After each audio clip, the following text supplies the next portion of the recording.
धम्मपद गाथा क्रमांक 161। आज दिनांक 28 अगस्त 2020।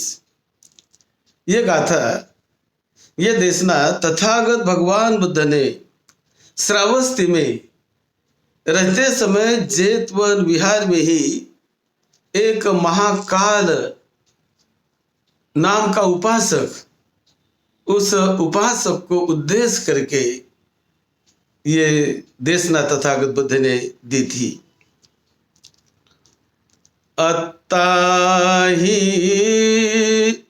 अत्तनाहि कतं पापं, अत्तनाहि कतं पापं,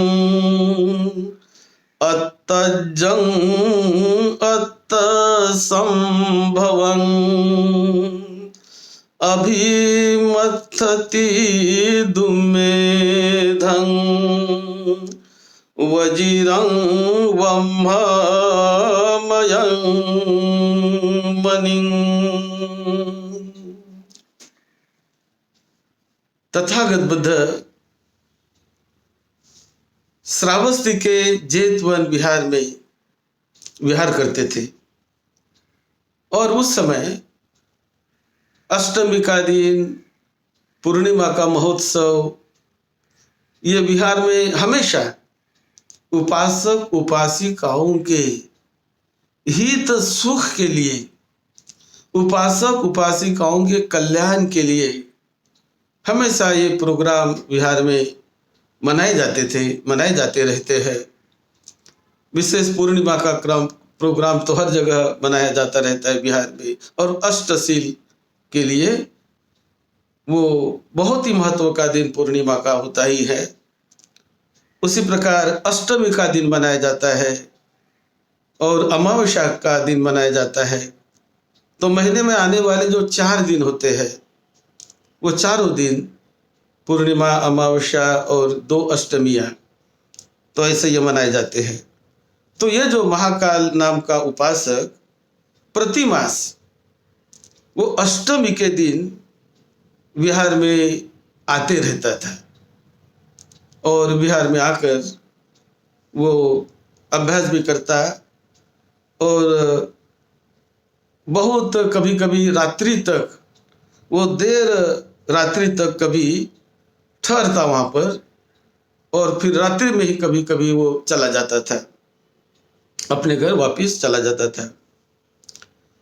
तो एक दिन क्या हुआ, एक दिन किसी रात्रि में कुछ चोर लोगों ने किसी के घर में सेंध लगाया, किसी का घर फोड़ दिया, और घर फोड़कर वो चोर लोगों ने जो सामान वहाँ पर वो भगा के ले जाना चाहते थे, चोर के ले जाना चाहते थे, लेकिन वो रात्रि के इसमें एक चोर किसी पात्र से टकरा गया और टकरा कर वो गिर गया। तो जब गिरने का आवाज आया तो कुछ लोग जाग उठे, और जागने के बाद चोर चोर करके लोग चिल्लाने लगे, और जब लोग चिल्लाने लगे तो ये चोरों के हाथों में जो सामान था, जितना सामान हाथ लग गया, वो हाथ में लगा हुआ सामान लेकर ये चोर भागने लगे।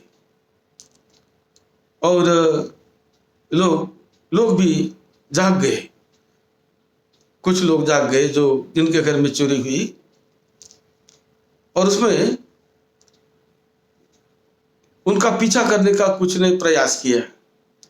तो उसमें से एक चोर जो कुछ सामान उसके हाथ में पकड़कर वो भाग रहा था, तो रात के अंधेरे में किसी ने पीछा किया, दौड़ रहे थे उसके पीछे। दौड़ते दौड़ते लोग दौड़ रहे हैं, 1-2 लोग उसके पीछे दौड़ रहे हैं, और ये चोर सामान लेकर भाग रहा है। तो सामान लेकर भागते भागते उसको कुछ समझ में नहीं आया। तो ये जो आने वाला, ये जो उपासक हर अष्टमी के दिन में जो आता था, उसने देख लिया कि ये कोई आदमी खड़ा है, और उसे देखकर ये चोर ने क्या किया, उसके हाथ का जो चोरी का सामान, वही सामान उसके पास रख दिया, उसके नजदीक रख दिया, और भाग गया रात की इसमें, अंधेरे में भाग गया। चोर का पीछा करते हुए जब दो चार लोग आए तो उसने समझा कि जो सामान देखा उन्होंने कि सामान इसके नजदीक ही है, तो उसने इसी को ही चोर समझ लिया। और चोर समझकर, अरे तो हमारा सामान चुराता है और ढोंग करता है, तू यहाँ आकर ऐसा करता है वैसा करता है, इस प्रकार लोगों ने उसे चोर समझकर उसे लोगों ने मारा पीटा। और जो सामान उसके पास उसके नजदीक मिला तो उसको मारा पीटा। और वो मतलब जो लोगों ने जब मारा तो वो जगह पर मर ही गया। अब सुबह होने पर कुछ लोगों ने देखा, भिक्षुओं ने, अरे ये तो उपासक विहार में हर अष्टमा के दिन आता है और कैसा इसको मारा, कैसे क्या हुआ। ऐसा जब वो कुछ भिक्षु लोग और कुछ लोग देखने लगे तो लोगों ने पहचाना कि ये तो उपासक है, ये तो हमेशा आता है, हमेशा आकर ये अष्टशील का पालन करता है। अष्टमी के दिन, पूर्णिमा में तो नहीं देखा इनको, लेकिन अष्टमी के दिन तो आता है ये। तो इस प्रकार जब लोगों ने पहचान लिया कि वही आदमी की मृत्यु हो गई तो बड़ा दुख व्यक्त करने लगे और कहने लगे ये तो मृत्यु अयुक्त मृत्यु हो गई, जो होनी नहीं चाहिए थी लेकिन हो गई। तो इन लोगों ने तथागत बुद्ध को वो संदेश सुनाया, भगवान बुद्ध को सुनाया। भगवान बुद्ध विहार में ही थे कि देखो भगवान, कल रात ऐसा ऐसा हुआ और वो व्यक्ति की वहाँ मृत्यु हो गई। तो बुद्ध कहने लगे कि ऐसा नहीं होना चाहिए था, ये तो अयुक्त मृत्यु हुई है इस काल में, इस जीवन में। लेकिन बुद्ध ने, वो जानते थे, उनके पूर्व जन्मों को जानते थे। तो बुद्ध ने भिक्षुओं को कहा कि ये तो इस समय जो उनकी मृत्यु हुई वो तो उचित नहीं है, लेकिन जब पूर्व जन्म बुद्ध ने देखा तो उन्होंने कहा कि एक पूर्व जन्म में इन्होंने जो ऐसा ही किसी को मारा था तो उसका यह फल आज उन्हें भुगतना पड़ा। ऐसा कहकर तथागत बुद्ध ने एक उनके जीवन की कहानी सुनाई, पूर्व जीवन की, कि ये प्राचीन काल में वाराणसी में एक राजा, वाराणसी के नज़दीक एक प्रांत में कोई राजा था और वो अपना शासन करता था। तो उसके अधीन, राजा के अधीन जो कुछ एक जंगल भी था बहुत बड़ा, और उस जंगल में जो सीमांत प्रदेश है, तो जंगल में लोग रात के समय, रात्रि में जाना आना बड़ा कठिन। लुटेरे लोग, डाकू लोग वहाँ पर लोगों को लूटते थे। तो इसीलिए उस जंगल में राजा ने एक सिपाही को रखा, कुछ लोगों को रखा और एक सिपाही को रखा कि देखो तुम रक्षा करो इस जंगल की, जो लोग आते जाते हैं तो उन्हें सुरक्षा से इस टोक से दूसरे किनारे पर, वहां से यहाँ तक, मतलब जंगल पार करने तक उनको उनके साथ रहकर उसे पहुंचाया करो, उनकी सुरक्षा करो कि ताकि कोई चोर लुटेरे हमारे यात्रियों को मार न सके। तो इस प्रकार एक सिपाही को वहां पर रखा गया। उस सिपाही के साथ और भी कुछ लोग वहां पर रहते थे जंगल में।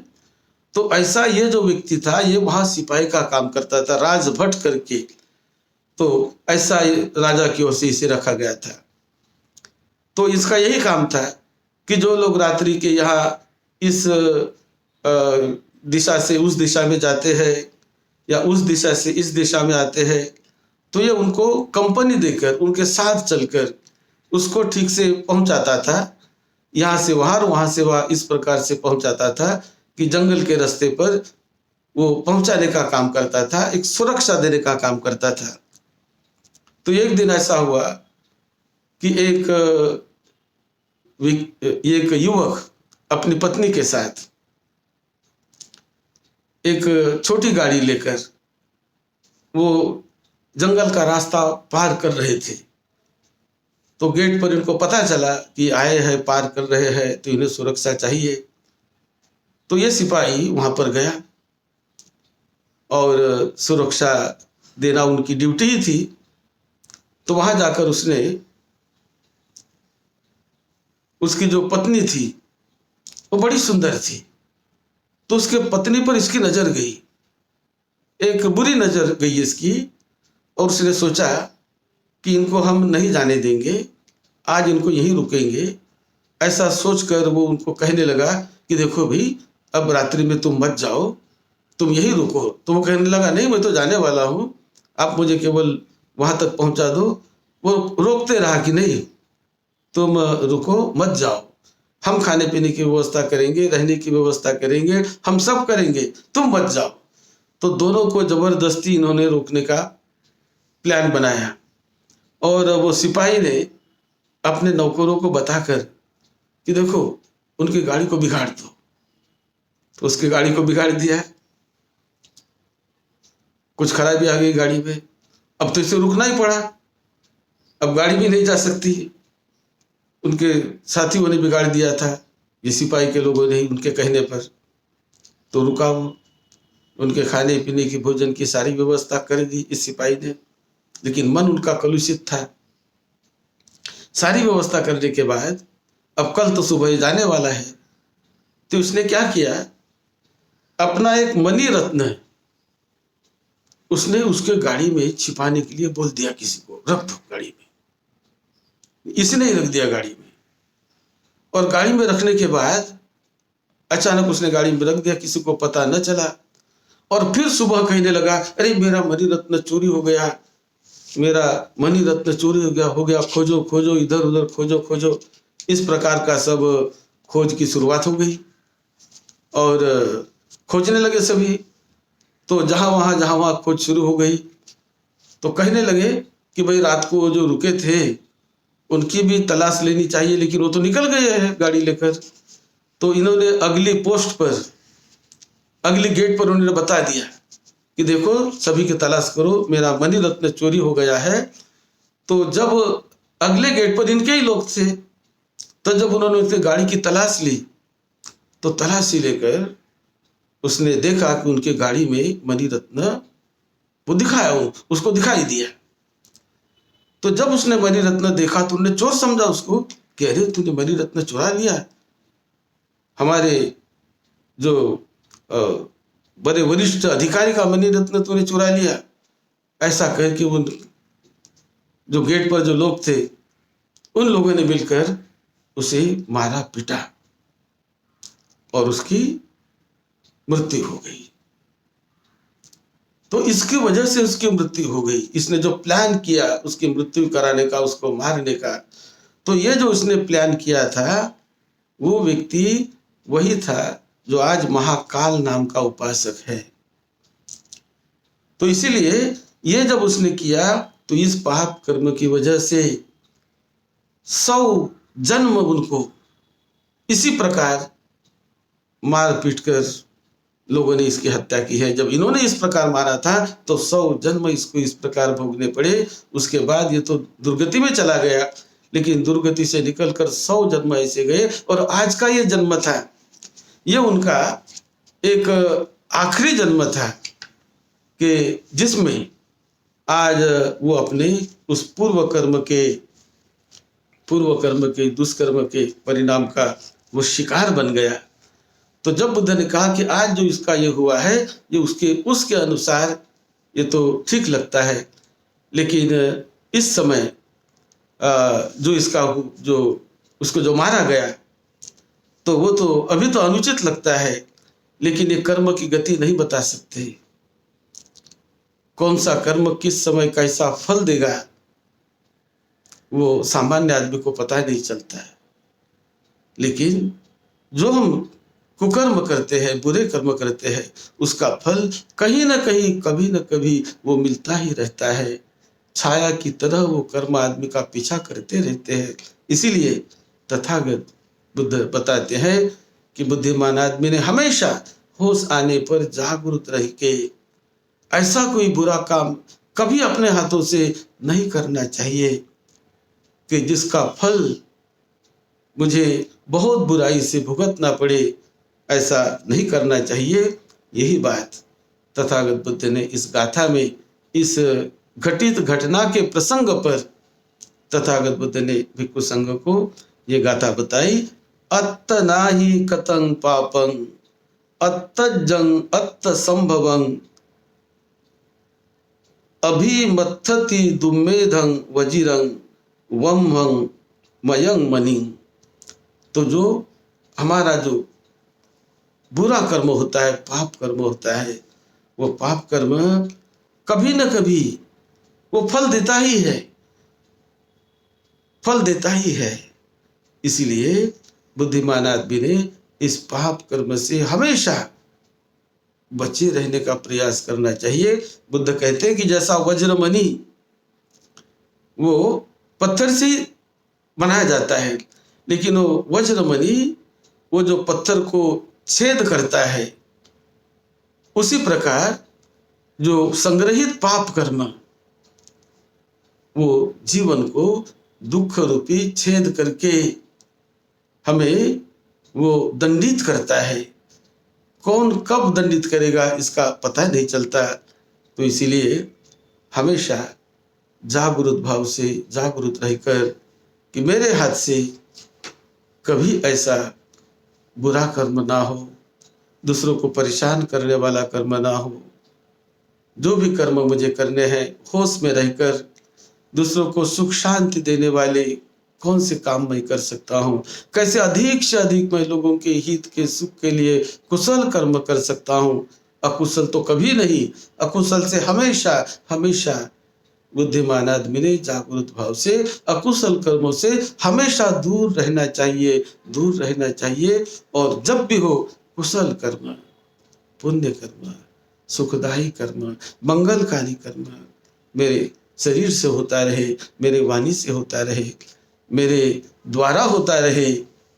यही संकल्प बुद्धिमान आदमी ने करना चाहिए। यही बात तथागत बुद्ध ने इस प्रसंग पर, इस गाथा के संदर्भ में बताई है कि हम मनुष्य जीवन के महत्व को समझे और समझकर जब तक हम जीवित हैं, एक दिन तो हर एक व्यक्ति को जाना ही है, लेकिन जब तक जीवित है बहुत जागरूक भाव से पुण्य कार्य, कुशल कार्य करते रहे, सद्धम्म से जुड़ते रहे, सद्धम्म से जुड़ना सीखे, सद्धम्म से जुड़कर जीना सीखे। इसी में कल्याण है, इसी में मंगल है। आप सबको निरोगत्व मिले, दीर्घायुष्य मिले, सुखी जीवन मिले, सबका मंगल हो। यही मंगल मैत्री के साथ सद्धम्म की सेवा में, आपकी सेवा में डॉक्टर भदंत राहुल बोधी महाथेरो।